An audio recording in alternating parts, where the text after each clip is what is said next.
On passe à l'économie avec vous, Axel. Elon Musk démissionne de la présidence de Tesla. Il est accusé d'avoir menti par le gendarme de la bourse américaine. Oui, alors Elon Musk, vous savez, c'est un personnage totalement fantasque. Cet été, il a quand même reconnu qu'il ça lui arrivait de travailler 120 heures par semaine, de dormir le soir dans son usine. Et comme il avait du mal à s'endormir, il prenait il avoue prendre des somnifères très puissants. Je rappelle aussi, c'est une anecdote, mais que le mois dernier, il a accordé une interview où, au milieu de l'interview, il a allumé un pétard, un joint de cannabis. Donc, vous voyez, ce cocktail détonnant peut expliquer quelques dérapages, et en l'occurrence, il a dérapé par tweet. Donc, le 7 août dernier, il a envoyé un tweet. En fait, Elon Musk est agacé parce que son groupe Tesla est attaqué en bourse par des spéculateurs qui font chuter l'action. Et donc, ça l'horripile. C'est vrai que c'est agaçant. Ah, c'est agaçant. Et donc, par tweet, il a dit « Mais je vais sortir Tesla de la bourse, tout est prêt, j'ai un investisseur ». Et il a même donné le prix et il dit « On va racheter toutes les actions au prix de $420 par action ». Donc évidemment, ça a fait flamber l'action. Mais ce qui est fou, si je me souviens, c'est que ce tweet est incroyable. C'est un tweet tout à fait laconique, comme s'il parlait de la pluie et du beau temps. Il dit « J'envisage de sortir à 420 € l'action ». Mais c'est le patron de Tesla.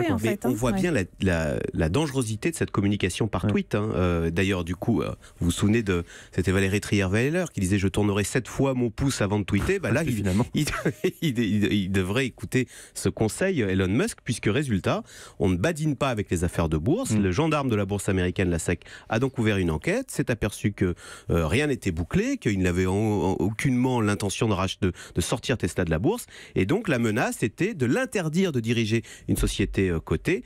Et donc Elon Musk a préféré prendre les devants, et il a annoncé samedi qu'il démissionnait de la présidence de Tesla. Mais enfin, il va quand même rester dans l'entreprise, il va rester directeur général de Tesla. Du coup, ça change rien. Elon Musk, il est toujours dans l'entreprise, il va toujours rester influent. Ça montre quand même que le gourou n'est pas infaillible, et ça montre que Tesla pourrait fonctionner sans Elon Musk. Non, s'il est dans l'entreprise et qu'il se balade et qu'il va voir la chaîne de production et qu'il dit la voiture, il faudrait qu'elle soit plutôt comme ça, le mec au-dessus, il va pas lui dire ah bah non, t'es qui toi? Ah non, c'est Elon Musk. Donc tu vas dire oui, ok, Elon, je fais comme tu dis. D'accord, mais c'est plus le big boss, et au prochain dérapage, il peut carrément perdre la direction de Tesla, et dans ce cas-là, Tesla sera renvoyé à sa condition de banal petit constructeur automobile qui a des problèmes de production, et donc ça ne justifierait plus un prix hors norme puisque Tesla vaut en bourse 2 fois plus que Peugeot alors qu'il produit 20 fois moins de voitures.